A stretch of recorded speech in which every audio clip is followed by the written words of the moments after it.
Hello दोस्तों, जय Shri Ram. Welcome again. और हिस्ट्री ऑफ इंग्लिश लिटरेचर जिसको हम आजकल पढ़ रहे हैं, तो उसमें आज बारी आती है एलिजाबेथन एज की। एलिजाबेथन एज 1558 से 1603 तक का जो टाइम पीरियड रहा वो क्वीन एलिजाबेथ फर्स्ट का रहा है, और इसी को इंग्लिश लिटरेचर में एलिजाबेथन एज कहा जाता है। ये रेनेसा का जो मिडिवल पीरियड रहा है उसका और एलिजाबेथन एज, ये दोनों आपस में कोरिलेट रहे हैं।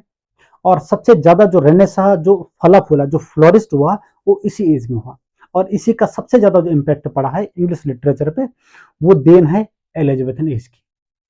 हमने अर्ली रेनेसा पीरियड जो 1500 से 1558 तक, जो 58 ईयर्स का जो टाइम पीरियड रहा है, उसके बीच में जब हमने लास्ट वीडियो जो पढ़ा था, तो उसमें जब हेनरी सेवंथ के टाइम पे जब ये रेनेसा था, वो जब इंग्लैंड में फला फूला और जब शुरुआत उसकी हुई, तो उसके बाद हेनरी सेवंथ के बाद हेनरी एट्थ आया, हेनरी एट्थ के बाद एडवर्ड सिक्स्थ आया, और 1553 में जब मैरी फर्स्ट जब शासन संभालती है, और उसके बाद 1558 तक 5 साल का जो उनका शासन रहता है, तो उसमें एक बड़ी बात इंपॉर्टेंट रही है कि हमने जब रेफॉर्मेशन पीरियड पढ़ा था, तो रेफॉर्मेशन पीरियड आप मेरा वीडियो जो उसमें डिस्क्रिप्शन बॉक्स में दिया गया, तो आप उसको देख सकते हैं रेफॉर्मेशन को। तो रेफॉर्मेशन में जब जंग छिड़ी थी रोमन कैथोलिक के बीच में और प्रोटेस्टेंट के बीच में, प्रोटेस्टेंट वो थे जो मार्टिन लूथर को फॉलो करते थे। तो जो मार्टिन लूथर रहे उन्होंने जब रिफॉर्मेशन शुरू करा था, तो अगेंस्ट थे रोमन कैथोलिक के। तो यहाँ पे जब मैरी फर्स्ट आती है, तो अर्ली रेनेसा में जब रोमन कैथोलिक के विरोध में अगेंस्ट में आंदोलन चल रहा है, तो उसमें जब मूवमेंट चलता है, तो मैरी फर्स्ट जब 1553 में सत्ता पे बैठती है, तो वहां पे क्या होता है कि वो फेवर में चली जाती है रोमन कैथोलिक के। रोमन कैथोलिक के फेवर में जाने के बाद ये कैसे आती है, ये टर्मोइल कंडीशन आ जाती है, उथल पुथल की स्थिति आ जाती है। लोग इस बात को सहन नहीं कर पाते हैं कि जब लोग प्रोटेस्टेंट में चल रहे हैं और रोमन कैथोलिक के विरोध में है, तो एक क्वीन जिसको सत्ता दे दी गई है या जो सत्ता में बैठी हुई है, तो वो रोमन कैथोलिक के साथ में कैसे खड़ी हो जाती है या प्रोटेस्टेंट को क्यों विरोध कर रही है। 5 साल का टाइम पीरियड रहने के बाद जब सत्ता क्वीन एलिजाबेथ फर्स्ट के हाथ में आती है, तो उसके बाद ये कंडीशन बड़ी हो जाती है कि बहुत बुरी कंडीशन यहाँ पे हो जाती है, क्योंकि यहाँ पे रिलीजियस कन्फ्लिक्ट जो धार्मिक द्वंद्वता जो फैली है, इसको संभालने की सबसे बड़ी स्थिति किसके पास है, एलिजाबेथ के पास थे।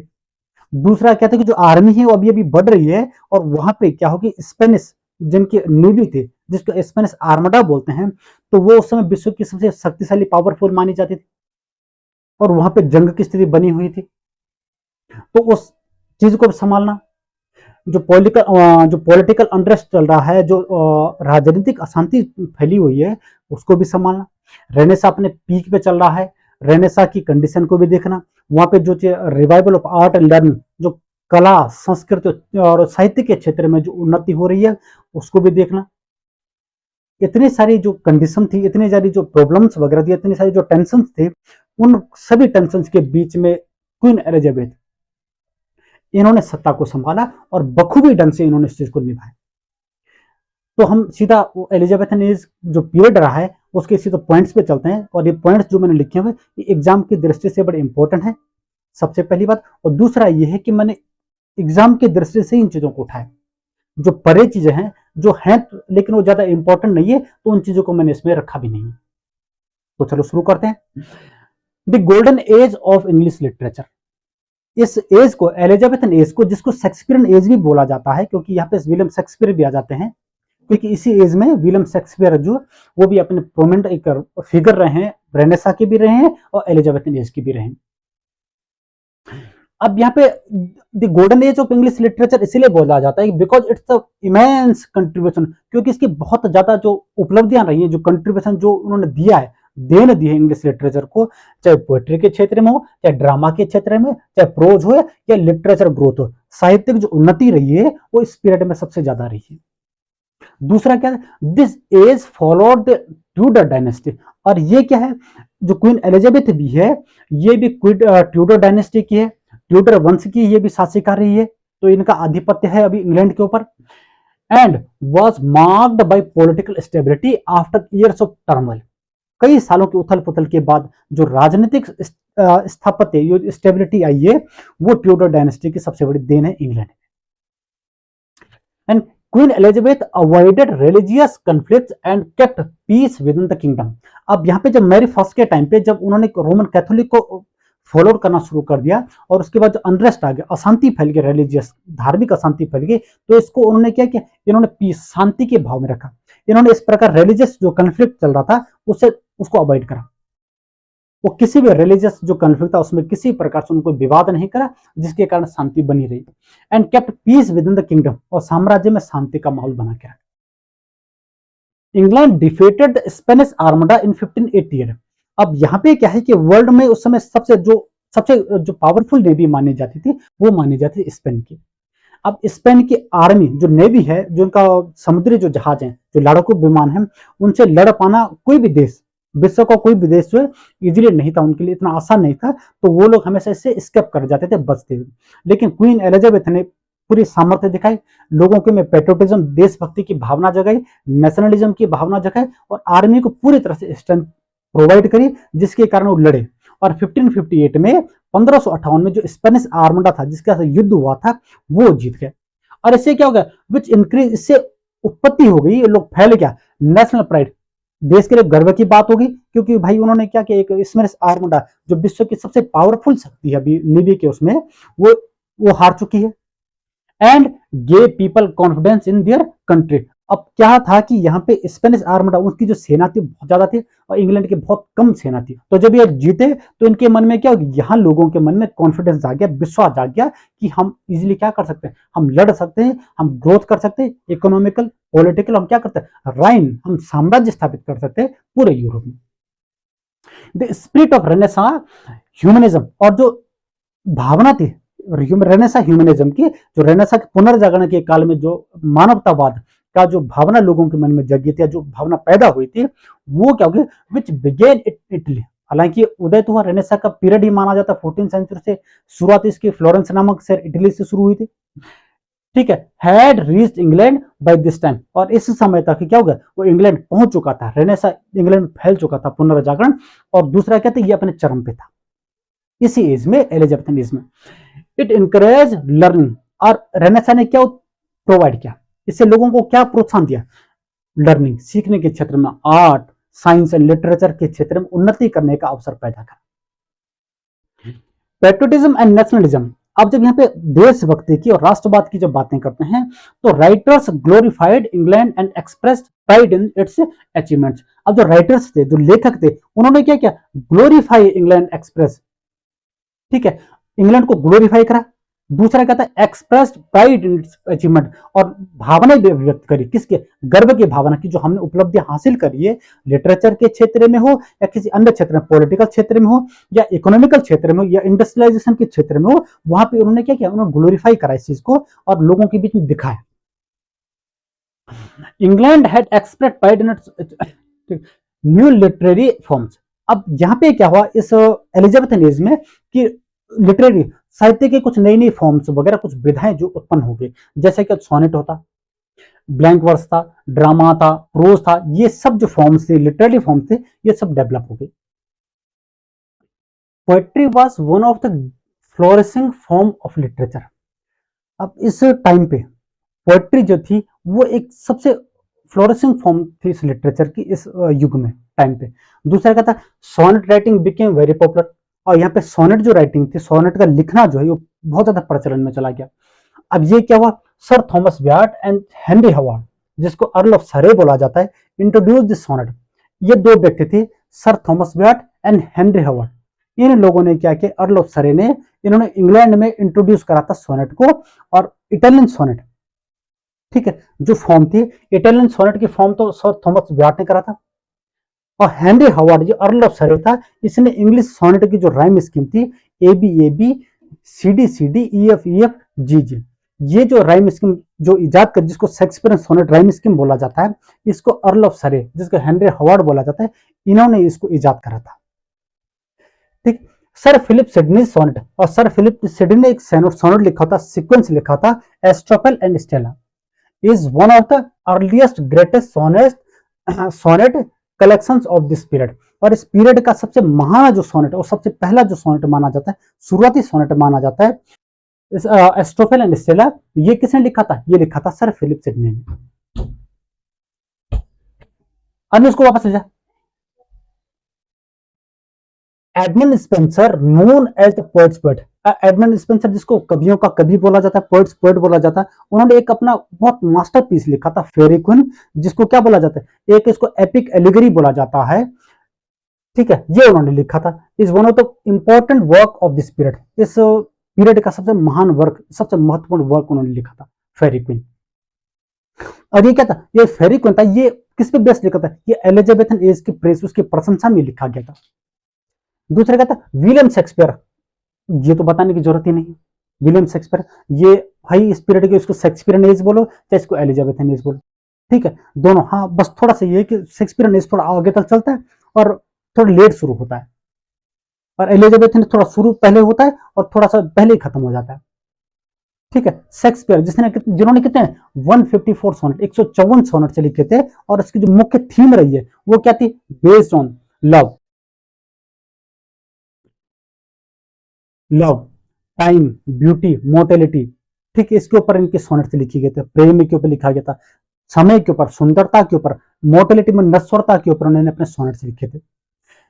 English pros develop into an art form during this period, इस समय जो प्रोज राइटिंग था, वो प्रोज राइटिंग जो गद्य लेखन जिसको बोला जाता है, वो भी क्या हो गया? डेवलप हो गया, और इसमें क्यों एक आर्ट फॉर्म में ये डेवलप हुआ। अब यहाँ पे क्या था? कुछ प्रोज राइटर्स थे, जैसे जॉन लिली था, हिज नोवेल, उन्होंने एक नोवेल लिखा था यूफियस, यूफियस एक उन्होंने नोवेल लिखा था, और इसी यूफियस जो वर्क उन्होंने था, इसमें एक नया, एक ऑर्नाटिक ऑर्नेट स्टाइल, जिसको अलंकृत शैली बोलते हैं, इसके एक नया जन्म दिया था, जिसको यूफिज्म बोला जाता है। ये यूफिज्म के ये parts of figure of speech, ये फिगर ऑफ स्पीच भी है यूफिज्म। तो जब हम फिगर ऑफ स्पीच पढ़ेंगे तो वहां पे मैं यूफिज्म के बारे में भी आपको जरूर पढ़ाऊंगा। दूसरा था the Philip Sidney wrote Arcadia, ये सर फिलिप सिडनी थे, उन्होंने एक आर्केडिया लिखा था, एक पेस्टल रोमांस जिसको बोला जाता, वो उन्होंने लिखा था। एंड द डिफेंस ऑफ पोएजी, उन्होंने एक वर्क लिखा था, क्रिटिसिज्म का वर्क है, और एक किसका था? ये critical work defending poetry, poetry को डिफेंड करते हुए उन्होंने एक वर्क लिखा था, आर्ट और डिफेंस ऑफ पोएजी। प्रोज राइटिंग में जो सबसे फेमस जो एसेस्ट रहा है वो है फ्रांसिस बेकन, इस पीरियड का the father of English essays जिसको बोला जाता है, मैंने अंग्रेजी निबंध का जिसको पितामह जिसको बोला जाता है, फादर बोला जाता है, वो है फ्रांसिस बेकन। हिज एसेज, उन्होंने जो निबंध लिखे थे, are famous for their brevity, वो अपने किसकी ब्रेविटी में, संक्षिप्तता के लिए फेमस थे, विजडम के लिए फेमस थे, प्रैक्टिकलिटी के लिए फेमस थे। ये खास विशेषताएं थी किनके वर्क्स में? फ्रांसिस बेकन की। दूसरा कहता है ड्रामाज वाज ग्रेटेस्ट अचीवमेंट, अब थोड़ा ड्रामा के बारे में बात करें तो drama was the greatest achievement of this age, इस एज की जो सबसे बड़ी जो साहित्यिक उपलब्धि रही, लिटरेरी जो अचीवमेंट रही है, वो है सबसे ज्यादा ड्रामा। और इस पीरियड के दो सबसे फेमस थे, उसमें क्रिस्टोफर मार्लो था और जॉन शेक्सपियर था, सॉरी विलियम शेक्सपियर था, ठीक है। अब यहाँ पे एक और थॉमस किड था, road Spanish tragedy and early revenge play, Thomas kid ने लिखा था, जो कि एक हमने कई बार सुना यूनिवर्सिटी बिट्स, तो यूनिवर्सिटी बिट्स के बारे में आऊंगा तो एक अलग से वीडियो बनाऊंगा, तो उसमें चाहे जॉन लिली हो, थॉमस किड हो, चाहे रॉबर्ट ग्रीन हो, क्रिस्टोफर मार्लो, उनके बारे में मैं अलग से एक वीडियो के माध्यम से आपको बता दूंगा। तो हम पे हल्का सा थोड़ा सा देखते हैं। तो थॉमस किड ने एक स्पेनिश ट्रेजेडी लिखी थी, और ये कहते हैं स्पेनिश ट्रेजेडी थी अर्ली रिवेंज प्ले जिसको बोला जाता है, ये थॉमस किड ने लिखा था इस एज में। दूसरा था the Christopher Marlowe introduce the use of blank verse in drama, ये पहला व्यक्ति था क्रिस्टोफर मार्लो जिसने ड्रामा में, नाटकों में सबसे पहले ब्लैंक वर्स का यूज किया था। अब इसके फेमस प्ले हैं जैसे डॉक्टर फॉस्टर था, टम्बरलेन था, एडवर्ड सेकंड था, द जो ऑफ माल्टा थे, ये और ये फेमस था। जो क्रिस्टोफर मार्लो, ये हमेशा ट्रेजेडी ही इन्होंने लिखी है, ये ट्रेजेडी के लिए ही फेमस था, ये कभी कॉमेडीज वगैरह, रोमांस प्ले हो गया चाहे रोमन प्ले, किसी या हिस्टोरिकल प्ले रही है, उन्होंने कुछ नहीं लिखे, इन्होंने हमेशा जो लिखी है वो ट्रेजेडीज लिखी है। विलियम शेक्सपियर जो 1564 से 1660, 1564 से 1616 तक का ईस्वी का जो टाइम पीरियड उनका रहा है, तो इन्होंने क्या लिया? The greatest dramatist of all time, her time all the world के आज तक के सबसे फेमस जो ड्रामेटिस्ट रहे, जो सबसे महान रहे, ग्रेटेस्ट रहे, वो है विलियम शेक्सपियर। इन्होंने कॉमेडीज लिखी, द मिडसमर नाइट्स लिखी है, ठीक है, ट्वेल्थ नाइट लिखी है, ये इनके रहे।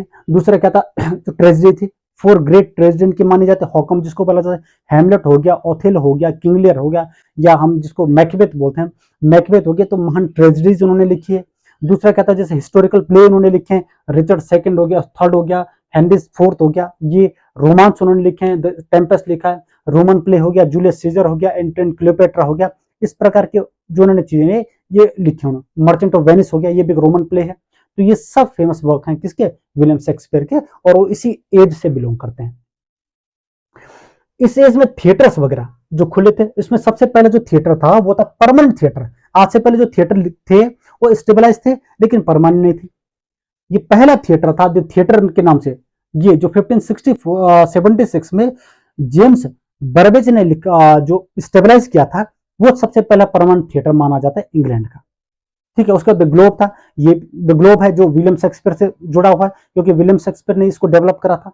द रोज था, ये भी एक थिएटर रहा है उस समय के, जो बहुत फेमस थे। दूसरा कहते हैं जो एक्टिंग कंपनीज होती थी जो थिएटर में परफॉर्म करती थी, तो ये क्या, ये परफॉर्म रॉयल्टी, मतलब राज दरबारों में, राजाओं के सामने भी ये परफॉर्म करती थी, और कॉमन पीपल, आम आदमियों के बीच में जाके भी परफॉर्मेंस देती थी और वहां पे एक्टिंग करती थी। कुछ अदर फीचर्स में जैसे था म्यूजिक एंड आर्ट्स, कला और जो संगीत के क्षेत्र में कोर्टली, ठीक है, कोर्टली म्यूजिक था, मेड्रिड था एंड डांसेस इन दिस। यहाँ पे क्या हो गया, ये फूलने फूलने लगे, संगीत के क्षेत्र में हो गया, कला के क्षेत्र में हो गया, मेड्रिकल के क्षेत्र में हो गया, डांस के क्षेत्र में हो गया, ये तो इंग्लिश हो गया, ये तो समृद्धशाली हो गया।